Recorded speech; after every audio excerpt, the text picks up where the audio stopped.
Hi guys, welcome back to my YouTube channel. ನಾನು ನಿಮ್ಮ ಸಾನಗೌಡ. ಇವತ್ತು ನಮ್ಮ ಮನೆಯದು POP ವರ್ಕ್ ನಡೀತಿದೆ. ಸೊ ಊರಿಂದ ಬಂದಿದೆ, ಏನು ವರ್ಕ್ ಆಗ್ತದೆ ಅಂತ ನೋಡೋದಕ್ಕೆ. POP ವರ್ಕ್ ನಡೀತಿದೆ. ಇದಕ್ಕೆ ಈ ಥರ ಚಾನಲ್ಸ್ ಹಾಕೊಂಡು ಬಿಟ್ಟಿದ್ದಾರೆ. ಈ ಥರ ಹಾಕ್ಬೇಕಾದ್ರೇ ನಮ್ದೀಗ ಫುಲ್ ಸೀಲಿಂಗ್ POP ನಾವು ಮಾಡಿಸ್ತಾ ಇರೋದು. ಆಫ್ ಸೀಲಿಂಗ್ ಅಲ್ಲ, ಫುಲ್ ಸೀಲಿಂಗ್. ಇದು ಡಿಫ್ರೆನ್ಸ್ ಇದೆ ಅಂತಲೇ ನನಗೆ ಗೊತ್ತಿರಲಿಲ್ಲ. Of ceiling POP, full ceiling POP ಇದೆಲ್ಲ ನಮಗೆ ಗೊತ್ತೇ ಇರಲಿಲ್ಲ. ಈಗೀಗ ಗೊತ್ತಾಯಿತು. ಅದು ಮುಂಚೆನೇ ಈ ಥರ ಚೈನ್ ಹಾಕ್ಕೊಂಡಿರಬೇಕು.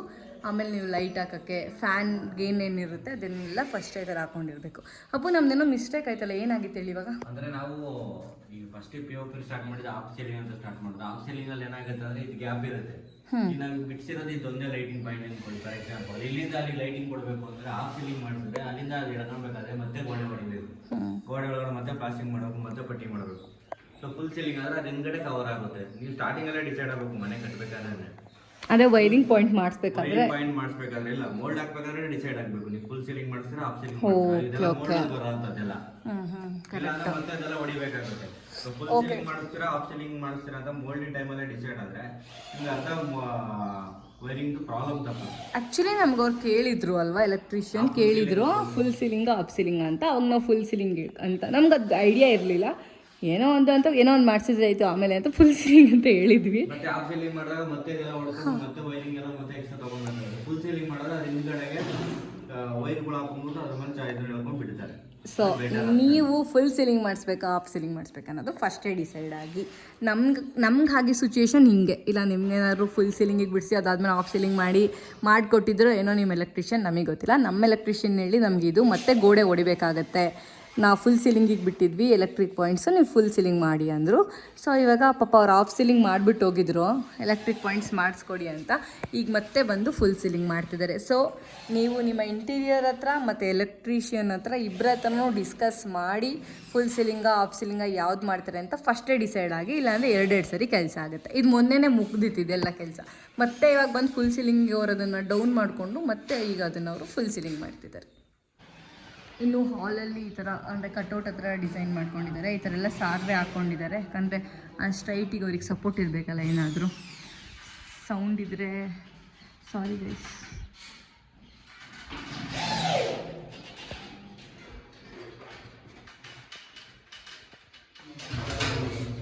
ಅಂಕಲ್, ಎಷ್ಟು ವರ್ಷ ಇರುತ್ತೆ ಇದು POP? ಎಷ್ಟು ವರ್ಷ ಇರುತ್ತೆ POP ಇದು? 30 ಇಯರ್ಸ್ ಇರುತ್ತಾ? ಏನಾಗಲ್ಲ. ನೀರು ಬಿಡ್ಲಿಲ್ಲ ಅಂದ್ರೆ ಇರುತ್ತೆ.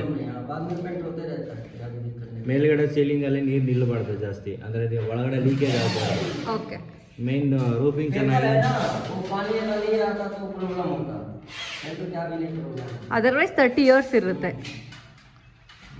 ಸಾಕ್ಬಿಡಿ ಅಂಕಲ್, 30 ಇಯರ್ಸ್ ಇರುತ್ತೆ. ಗೈಸ್ ನೋಡಿದ್ರೆ ಅವ್ರು ಹೇಳಿದ್ರು ಯಾರೇ ಮಾಡಿಸಿದ್ರು ಮೇನು ಮೇಲ್ಗಡೆ ಸೀಲಿಂಗ್ ಮೋಲ್ಡ್ ನೀಟಾಗಿಲ್ಲ ಮತ್ತೆ ಲೀಕೇಜ್ ಆಗ್ತಿದೆ. ಅಂದ್ರೆ ಸೀಲಿಂಗ್ POP ಅಲ್ಲ, ಮನೆಯಲ್ಲೂ ಅಷ್ಟೇ ಯಾರೇ ವುಡ್ ಮಾಡಿಸಿದ್ರು ಏನೇ ಮಾಡಿಸಿದ್ರು ಮೇಲ್ಗಡೆ ಲೀಕೇಜ್ ಆಗ್ತಿದೆ. ಹೌದು, ಇವನ್ ಅದೆಲ್ಲದಕ್ಕೂ ಪ್ರಾಬ್ಲಮ್ ಆಗುತ್ತೆ. ಪಾಯಿಂಟ್ ಇಂದ ನೋಡಿ ಎಲ್ಲರೂ ಡ್ಯಾಮೇಜ್ ಆಗ್ತದೆ ಮನೆಗೆ ನೀರು ತಗೊಂಡು. ಸೊ ನೀನು ಏನೇನು ಪ್ರಿಕಾಷನ್ಸ್ ತಗೊಂಡಿದ್ಯಾ ಈಗ ಮೋಲ್ಡೆಲ್ಲ ಥರ ಆಗಬಾರ್ದು ಅಂತ? ಲೀಕೇಜು ಇದನ್ನ ಹಾಕ್ಸ್ಬೇಕು, ಮೋಲ್ಡ್ ಮಾಡಿಸ್ಬೇಕಾದ್ರೆ ಫಿಕ್ಸೆಡ್ ಬರುತ್ತೆ ಆಯಿಲ್, ಅದನ್ನ ಹಾಕ್ಸ್ಬೇಕು. ಅದಾದ್ಮೇಲೆ ಒಂದು ಇನ್ಸುಲೆನ್ಸ್ ಮಡ್ಡಿ ಎಳಿಸ್ಬೇಕು, ಚುಕ್ಕಿ ಹಾಕ್ಸ್ಬೇಕು, ಆಯಿಲ್ ಪೇಂಟ್ ಮೇಲ್ಗಡೆ ಫುಲ್ ಹಾಕಿದ್ರೆ ವಾಟರ್ ಪ್ರೂಫಿಂಗ್ ಆಯಿಲ್ ಪೇಂಟ್ ಬರುತ್ತೆ. ವಾಟರ್ ಪ್ರೂಫ್ ಒಂದು ಪ್ರೈಮರಿ ಹೊಡೆದು ಆಕ್ಚುಲಿ ಈಗ ನಾವು ವಾಟರ್ ಪ್ರೂಫಿಂಗು ಮಾಡಿಸಿದೀವಿ, ವಾಟರ್ ಪ್ರೂಫಿಂಗ್ ಮಾಡಿಸಿದೀವಿ, ಮಡ್ಡಿ ಹಾಕ್ಸಿದೀವಿ, ಚುಕ್ಕಿ ಹಾಕ್ಸಿದೀವಿ, ಮತ್ತೆ ಆಯಿಲ್ ಪೇಂಟು ಮಾಡಿಸ್ತಾ ಇದೀವಿ. ಆಯಿಲ್ ಪೇಂಟ್ ಮತ್ತೆ ಅದೇ ಇದು ಡ್ಯಾಮ್ ಶೀಟ್ ಇದು ವಾರಂಟಿ ಬರುತ್ತೆ 10 ಇಯರ್ಸ್ ವಾಟರ್ ಪ್ರೂಫಿಂಗ್ ಬರುತ್ತೆ, ನೀರು ತಗೊಳಲ್ಲ. ಅದನ್ನ ಹಾಕಿ ಅದ್ರ ಮೇಲೆ ಮತ್ತೆ ಆಯಿಲ್ ಪೇಂಟನ್ನು ಹೊಡಿಸ್ಬೋದು. ಇಷ್ಟೆಲ್ಲ ನೀವು ಪ್ರಿಕಾಷನ್ಸ್ ಅಂತಾರೆ, ಮನೆ ಚೆನ್ನಾಗಿರುತ್ತೆ ಫ್ಯೂಚರ್ ಅಲ್ಲಿ. ಈಗ ನೋಡಿದ್ದೀರಾ ಎಷ್ಟೊಂದು ಜನ ಶೀಟ್ಸ್ ಹಾಕ್ತಾರೆ. ಆ್ಯಕ್ಚುಲಿ ಅದಷ್ಟು ಲುಕ್ ಬರಲ್ಲ ನಮ್ಗೆ. ಇಷ್ಟೊಂದು ಜನ ಹೇಳಿದ್ರು ಮೋಲ್ಡ್ ಅಲಾಗಲ್ಲ ಶೀಟ್ ಹಾಕಿ ಅಂತ. ನಮ್ಗೆ ಯಾಕೋ ಇಷ್ಟ ಆಗ್ತಿಲ್ಲ. ಅದಕ್ಕೆ ಮೋಲ್ಡ್ಗೆ ಇಷ್ಟೊಂದೆಲ್ಲ ಪ್ರಿಕಾಷನ್ಸ್ ತೊಗೊತಾ ಇದ್ವಿ. ಅಂದರೆ ಅದು ಈ ಥರ ಎಲ್ಲ ಹಾಳಾಗಬಾರ್ದು, ಮೋಲ್ಡ್ ನೀರು ತೊಗೊಳ್ಬಾರ್ದು. ಮೋಲ್ಡ್ ನೀರು ತೊಗೊಂಡ್ರೆ ಮಾತ್ರ POP ಹಾಳಾಗುತ್ತೆ. ಅದರ್ವೈಸ್ ಅವ್ರು ಹೇಳಿದ್ರಲ್ಲ 30 ಇಯರ್ಸ್ ಇರುತ್ತಂತೆ. ಆಮೇಲೆ ಇನ್ನೂ ಕೆಲವೊಬ್ರು ಏನಾಗ್ತಾರೆ ಅಂದರೆ ಈಗ ಶೀಟ್ಸ್ ಬಂದಿದೆ ಅಂದರೆ ಇದು ಟಾಪ್ ಶೀಟ್ಸ್ ಅಂತ ಹೇಳಿ ಕೆಲವೊಬ್ರು ಹೊಸ ಮನೆಗೆ ಹಾಕ್ತಾರೆ. ಲೀಕೇಜ್ ಆಗ್ತಿದ್ರೆ ಕೆಲವು ಮೋಲ್ಡ್ಗೆ ಹಾಕ್ತಿರ್ತಾರೆ ಟಾಪ್ ಶೀಟ್ಸ್, ಅದನ್ನು ಮಾಡ್ತಾರೆ ಕೆಲವರು.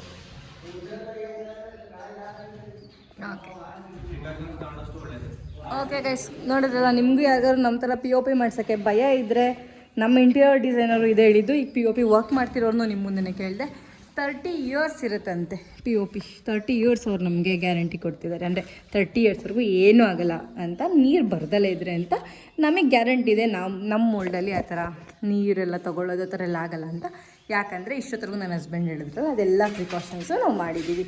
ಆ್ಯಂಡ್ ನಾವು ಮನೆಗೆ ನೀವೇನಕ್ಕೆ ವುಡ್ ಚೂಸ್ ಮಾಡಿದ್ದು? ಮನೆ ಕಂಪ್ಲೀಟ್ ಇಂಟೀರಿಯರ್ ವುಡ್ಡಲ್ಲೇ ಮಾಡಿಸ್ತಿದ್ದೀರಾ ಈಗ, ವೈ? ಏನಕ್ಕೆ ಅಂದರೆ ವುಡ್ ಚೆನ್ನಾಗಿರೋದು ಯೂಸ್ ಮಾಡಿದ್ರೆ ಡ್ಯೂರಬಿಲಿಟಿ ಚೆನ್ನಾಗಿ ಬರುತ್ತೆ.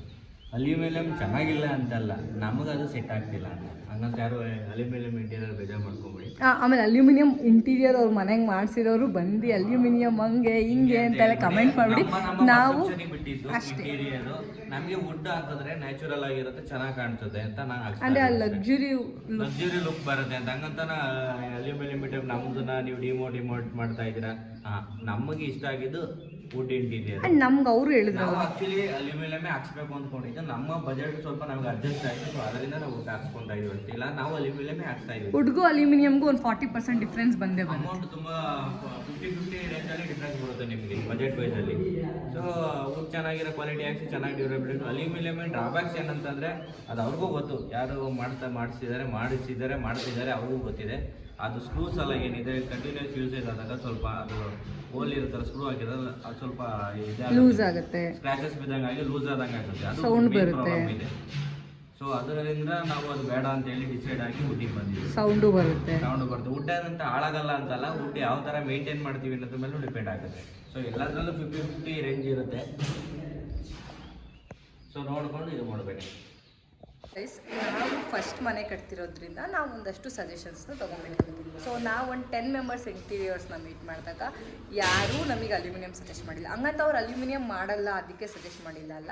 ಅದರಲ್ಲಿ ಒಂದು 3 ಜನ ಮಾಡ್ತಿದ್ದವ್ರು, 3 ಜನ ಎರಡೂ ಮಾಡ್ತಾಯಿದ್ರು. ಅವ್ರು ನಮ್ಮ ಹತ್ರ ಡಿಸ್ಕಸ್ ಮಾಡಿ, ಅಂದರೆ ಅದು ನ್ಯಾಚುರಲ್ ಲುಕ್ಕು ಆ ಲಕ್ಸುರಿ ಲುಕ್ ಎಲ್ಲ ನಿಮಗೆ ಬೇಕಂದರೆ ಎರಡರಲ್ಲಿರೋ ಪ್ರಾಬ್ಲಮ್ಸ್, ಎರಡರಲ್ಲಿರೋ ಅಡ್ವಾಂಟೇಜಸ್, ಎರಡರಲ್ಲಿರೋ ಡಿಸಡ್ವಾಂಟೇಜಸ್ ಎರಡೂ ಹೇಳಿ ಅವ್ರು ನಮಗೆ ವುಡ್ ಚೂಸ್ ಮಾಡಿ ಅಂತ ಹೇಳಿದ್ರು. ಹಾಗಾಗಿ ನಾವು ಫುಲ್ ಮನೆ ಹೋಮ್ ಇಂಟೀರಿಯರ್ಸ್ನ ವುಡ್ ಚೂಸ್ ಮಾಡ್ತಿದ್ವಿ. ಇದ್ರ ಬಗ್ಗೆ ನಂಗೆ ತುಂಬ ಐಡಿಯಾ ಇಲ್ಲ. ನಾವು ಯಾಕೆ ಚೂಸ್ ಮಾಡಿದ್ವಿ ಅನ್ನೋದನ್ನ ಹೇಳ್ತಾ ಇದ್ದೀನಿ ಅಷ್ಟೇ. ಯಾಕೆ ಚೂಸ್ ಮಾಡಿದ್ವಿ ಅಂದರೆ ನಮಗೆ ಆ ಅಲ್ಯೂಮಿನಿಯಮ್ಗೆ ಆ ವುಡ್ಗೆ ನೋಡಿದಾಗ ನಂಗೆ ಆ ವುಡ್ ಅಂದರೆ ಎಷ್ಟೊಂದು ಮನೆಗಳು ನೋಡಿದೆ ನಾನು, ಅಲ್ಯೂಮಿನಿಯಮ್ಮಲ್ಲಿ ಮಾಡಿರೋದು, ವುಡ್ಡಲ್ಲಿ ಮಾಡಿರೋದೆಲ್ಲ. ನನಗೆ ಆ ವುಡ್ಡಲ್ಲಿ ಮಾಡಿರೋ ಮನೆಗಳೇ ತುಂಬ ಇಷ್ಟ ಆಯಿತು. ಅದು ಒಂದು ರೀಸನ್, ಮೇಯ್ನ್ ರೀಸನ್. ಆ್ಯಂಡ್ ನಮಗೇನು ಫುಡ್ ಹಾಳಾಗುತ್ತೆ ಅನ್ನೋ ಭಯ. ನಮ್ಮ ಇಂಟೀರಿಯರ್ ಡಿಸೈನರ್ ವುಡ್ ಹಾಳಾಗಲ್ಲ ಅನ್ನೋ ಗ್ಯಾರಂಟಿ ಕೊಟ್ಟಾಗ ಭಯ ಇಲ್ಲ. ಸೆಕೆಂಡ್ ಪಾಯಿಂಟ್ ನಂದೇನು ಸಜೆಷನ್ ಅಂದರೆ, ಆ್ಯಂಡ್ ನಿಮಗೆ ಅಲ್ಯೂಮಿನಿಯಂ ಇಂಟೀರಿಯರ್ಸಲ್ಲಿ ಸ್ವಲ್ಪ ಕಲರ್ಸ್ ಮತ್ತು ಪ್ಯಾಟ್ರನ್ಸ್ ಎಲ್ಲ ಕಮ್ಮಿ ಇರುತ್ತೆ. ವುಡ್ ಇಂಟೀರಿಯರ್ಸ್ ಎಲ್ಲ ಹಂಗಲ್ಲ, ನಿಮಗೆ ಕಲರ್ಸು ತುಂಬ ಇರುತ್ತೆ, ನೀವು ಚೂಸ್ ಮಾಡೋಕ್ಕೆ ತುಂಬ ಸ್ಟೈಲ್ಸ್ ಇರುತ್ತೆ, ತುಂಬ ಪ್ಯಾಟ್ರನ್ಸ್ ಇರುತ್ತೆ. ಬಟ್ ನೀವು ಅಲ್ಯೂಮಿನಿಯಮಲ್ಲಿ ಎಲ್ಲ ಪ್ಯಾಟ್ರನ್ಸು ಮಾಡೋಕ್ಕಾಗಲ್ಲ, ಅದೊಂದು ಡ್ರಾಬ್ಯಾಕ್ ಇದೆ. ಅಲ್ಯೂಮಿನಿಯಂ ಇಂಟೀರಿಯರ್ಗೂ ವುಡ್ ಇಂಟೀರಿಯರ್ಗೂ ಡಿಫ್ರೆನ್ಸ್ ಇದೆ. ಬಟ್ ಕಾಸ್ಟ್ ವೈಸ್ ನಾನು ಸೀರಿಯಸ್ಲಿ ಹೇಳ್ತೀನಿ, ನಿಮ್ಗೆ ಅಲ್ಯೂಮಿನಿಯಂ ಇಂಟೀರಿಯರ್ ಕಮ್ಮಿ ಆಗುತ್ತೆ, ವುಡ್ ಇಂಟೀರಿಯರ್ ಜಾಸ್ತಿ ಆಗುತ್ತೆ, ಅದಂತೂ ನಿಜ. ಬಟ್ ನೀವು ನೋಡಿಕೊಂಡು ನಿಮ್ಮ ಬಜೆಟ್ ನೋಡಿಕೊಂಡು ನೀವು ಯಾರ ಹತ್ರ ಮಾಡಿಸ್ತೀರಾ ವುಡ್ ಇಂಟೀರಿಯರ್ಸ್ ಅನ್ನೋದು ಇಂಪಾರ್ಟೆಂಟು. ಇಲ್ಲ ನಿಮ್ಗೆ ಅಲ್ಯೂಮಿನಿಯಮ್ಮೇ ಯಾರೋ ತುಂಬ ಚೆನ್ನಾಗಿ ಮಾಡಿಕೊಡ್ತಿದ್ದಾರೆ, ನಾನು ಹೇಳಿದ್ನಲ್ಲ ಅದರ ಸೌಂಡ್ ಬರೋದು, ಅದರ ಸ್ಕ್ರೂ ಲೂಸ್ ಆಗೋದು, ಅದೆಲ್ಲನೂ ಒಂದ್ಸಲ ಸಜೆಷನ್ ಕೇಳಿ. ಅದೆಲ್ಲ ಅವ್ರು ಏನು ಹೇಳ್ತಾರೆ ನೋಡಿಬಿಟ್ಟು ಡಿಸೈಡ್ ಮಾಡಿ. ನಾನಿಲ್ಲಿ ಯಾವ್ದು ಆಪೋಸಿಟು ಮಾತಾಡ್ತಾ ಇಲ್ಲ. ನಮ್ಮ ಮನೆಗೆ ನಾನು ಏನು ಚೂಸ್ ಮಾಡಿದೆ, ಇದು ನಮ್ಮ ಮನೆ ಸೀರೀಸ್ ಆಗಿರೋದ್ರಿಂದ ನಮ್ಮ ಮನೆಗೆ ನಾವೇನು ಚೂಸ್ ಮಾಡಿದ್ವಿ, ಯಾಕೆ ಚೂಸ್ ಮಾಡಿದ್ವಿ ಅಂತ ನಾನು ಹೇಳ್ತಾ ಇದ್ದೀನಿ ಅಷ್ಟೇ. ಸೊ ಈ ವಿಡಿಯೋದಲ್ಲಿ ಗೊತ್ತಾಯಿತು ನಿಮಗೆ ನಮ್ಮ ಮನೆಗೆ ನಾವು ವುಡ್ ಇಂಟೀರಿಯರ್ ಮಾಡಿಸ್ತಾಯಿದ್ವಿ ಕಂಪ್ಲೀಟ್. ಏನೇನು ಮಾಡಿಸ್ತಾ ಇದ್ದೀವಿ ವುಡ್ಡಲ್ಲಿ. ಇನ್ನೂ ಇಂಟೀರಿಯರ್ ಸ್ಟಾರ್ಟ್ ಆಗಿಲ್ಲ, ಜಸ್ಟ್ POP ವರ್ಕ್ ನಡೀತಾ ಇದೆ ಅಷ್ಟೇ.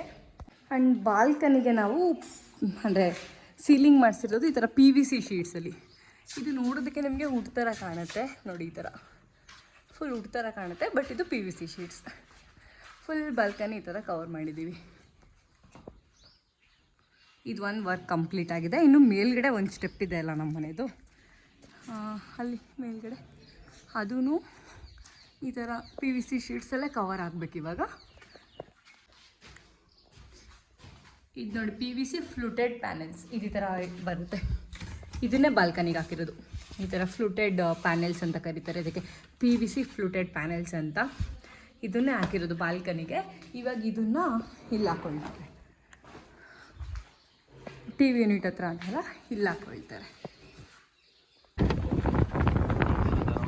ಪ್ಲೇಸ್ ಏನಂದರೆ ನಾವು ದೊಡ್ಡಲ್ಮರಕ್ಕೆ ಬಂದಿದ್ವಿ ವರ್ಕರ್ಸ್ಗೆ ಊಟ ತೊಗೊಂಡು ಹೋಗೋಣ ಅಂತ. ಸೊ ನಮ್ಮ ಸೈಟ್ ಹತ್ರ ಅಂತೂ ನಾವು ಹೋಗೇ ಇಲ್ಲ. ಯಾರಾದ್ರೂ ಮನೆಗೇನೆ ಕಟ್ಕೊಂಡ್ಬಿಟ್ಟವ್ರ ಅಂತ ನನ್ನ ಹಸ್ಬೆಂಡಿಗೆ ರೇಗಿಸ್ಕೊಂಡು ನಡಿ ನೋಡ್ಕೊಂಬರೋಣ ಅಂತ ಹೋಗ್ತೀವಿ. ಅಲ್ಲಿ ನೋಡ ಯಾರೋ ಕಟ್ತಾವ್ರೆ ನಮ್ಮ ಸೈಡ್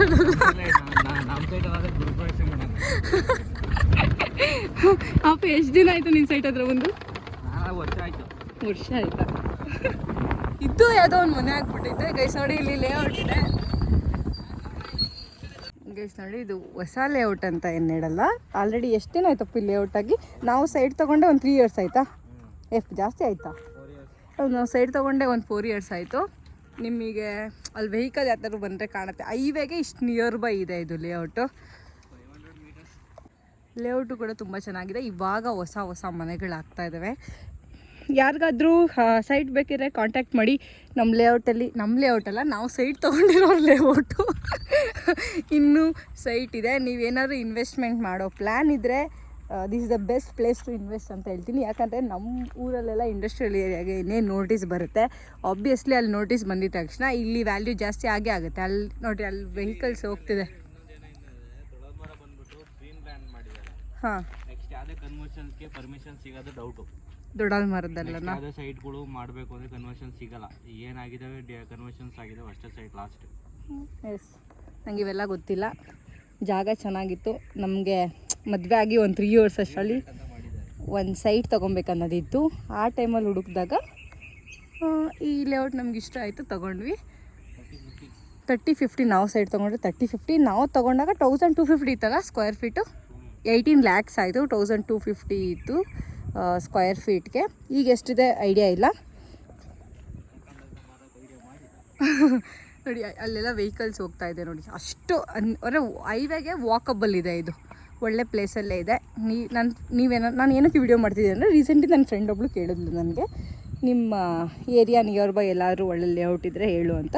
ಸೊ ಹೆಂಗೂ ಇವತ್ತು ನಾವು ಸೈಟ್ ನೋಡೋಕ್ಕೆ ಬಂದಿದ್ವಿ. ನಮ್ಮದು ನಾವು ಬಂದೇ ಇಲ್ಲ. ಆಲ್ರೆಡಿ ನಾನು ಬಂದು ಒಂದು 2 years ಆಗೋಯ್ತಿಲ್ಲಿ. ಯಾರು ನಮ್ಮ ಮನೆಗೇನೆ ಕಟ್ಕೊಂಡಾರೇನೋ ಅಂತ ನೋಡೋಕ್ಕೆ ಬಂದ್ವಿ ಸುಮ್ಮನೆ. ಜೋಕ್ ಸಪಾಟ್ ಅದಕ್ಕೆ ಬಂದಿದ್ವಿ. ಹಾಗೆ ಒಂದು ವೀಡಿಯೋ ಮಾಡಿದೆ ಅಷ್ಟೇ. ನಾವು ಆ್ಯಕ್ಚುಲಿ ತೊಗೊಂಡಾಗಿದ್ದು ಯಾವುದೂ ಮನೆ ಇರಲಿಲ್ಲ ಅಲ್ವಾ? 4 yearsಲ್ಲಿ ಇದೆಲ್ಲ ಆಗಿರೋದು. ನೆಕ್ಸ್ಟ್ ವೀಡಿಯೋಲಿ ನಾನು ನಮ್ಮನೆ ಇಂಟೀರಿಯರ್ ವರ್ಕ್ ಸ್ಟಾರ್ಟ್ ಆಗ್ತಿದೆ. ನಮ್ಮನೆ ಇಂಟೀರಿಯರ್ ವರ್ಕ್ ಏನೇನು ಮಾಡ್ತಿದ್ದಾರೆ ಆ್ಯಂಡ್ ಮೇನ್ ಇಂಟೀರಿಯರ್ಗೆ ಯಾವ್ಯಾವ ವುಡ್ ಯೂಸ್ ಮಾಡ್ತಿದ್ದಾರೆ. ನಮ್ಗೆ ಅವರು 15 years ವ್ಯಾರಂಟಿ ಕೊಟ್ಟಿದ್ದಾರೆ ಆಯಿತಾ. ಅಷ್ಟು ವರ್ಷ ಕೊಟ್ಟಿದ್ದಾರೆ ಅಂದರೆ ಅವ್ರು ಒಳ್ಳೆ ಕ್ವಾಲಿಟಿ ವುಡ್ಡೇ ಯೂಸ್ ಮಾಡಬೇಕಲ್ವ, ಇಲ್ಲಾಂದರೆ ಅವ್ರಿಗೆ ಪ್ರಾಬ್ಲಮ್ ಆಗುತ್ತೆ. ಸೊ ಯಾವ್ಯಾವ ವುಡ್ ಯೂಸ್ ಮಾಡ್ತಿದ್ದಾರೆ, ನಾವು ಲ್ಯಾಮಿನೇಟ್ಸ್ ಎಲ್ಲ ಯಾವ್ಯಾವ್ದು ಹೋಗ್ತಿದ್ದಾರೆ, ಎಷ್ಟು ಯಾವುದೇ ಫಿನಿಷಿಂಗ್ ಹೋಗ್ತಾ ಇದ್ದಾರೆ, ಅಕ್ರಲಿಕಾ ಲ್ಯಾಮಿನೇಟ್ಸಲ್ಲಿ ಯಾವುದು, ಅದು ಎಷ್ಟು ಇರೋದು ಯೂಸ್ ಮಾಡ್ತಿದ್ದಾರೆ, ಇದು ಎಲ್ಲದು ಡೀಟೇಲ್ಸ್ ನಾವು ಆ್ಯಂಡ್ ನಮ್ಮ ಇಂಟೀರಿಯರ್ ಲುಕ್ ಹೆಂಗೆ ಬರುತ್ತೆ, ಕಿಚನ್ಗೆ ಏನೇನೆಲ್ಲ ಪ್ಲ್ಯಾನ್ ಮಾಡಿದ್ದೀವಿ, ಇದನ್ನೆಲ್ಲ ನಾನು ನೆಕ್ಸ್ಟ್ ವೀಡಿಯೋಸಲ್ಲಿ ನಾನು ತೋರಿಸ್ತಾ ಹೋಗ್ತೀನಿ. ಆ್ಯಂಡ್ ಯಾರೆಲ್ಲ ನನ್ನ ಯೂಟ್ಯೂಬ್ ಚಾನಲ್ ಸಬ್ಸ್ಕ್ರೈಬ್ ಮಾಡಿದ್ದೀರಾ ಅವ್ರಿಗೆಲ್ಲ ಥ್ಯಾಂಕ್ ಯು ಸೋ ಮಚ್. ಇನ್ನೂ ಯಾರೆಲ್ಲ ನನ್ನ ಯೂಟ್ಯೂಬ್ ಚಾನಲ್ ಸಬ್ಸ್ಕ್ರೈಬ್ ಮಾಡಿಲ್ಲ ಬೇಗ ಹೋಗಿ ನನ್ನ ಯೂಟ್ಯೂಬ್ ಚಾನಲ್ ಸಬ್ಸ್ಕ್ರೈಬ್ ಮಾಡ್ಕೊಳ್ಳಿ. ನೆಕ್ಸ್ಟ್ ನಮ್ಮನೆ ಇಂಟೀರಿಯರ್ ಕತೆನ ನಿಮ್ಮ ಜೊತೆ ಹೇಳ್ತೀನಿ. Thank you so much. ಯಾರೆಲ್ಲ ನಾನು ವೀಡಿಯೋ ನೋಡಿದ್ದೀರಾ ಅವ್ರಿಗೆಲ್ಲ thank you so much. Thanks for watching. Bye.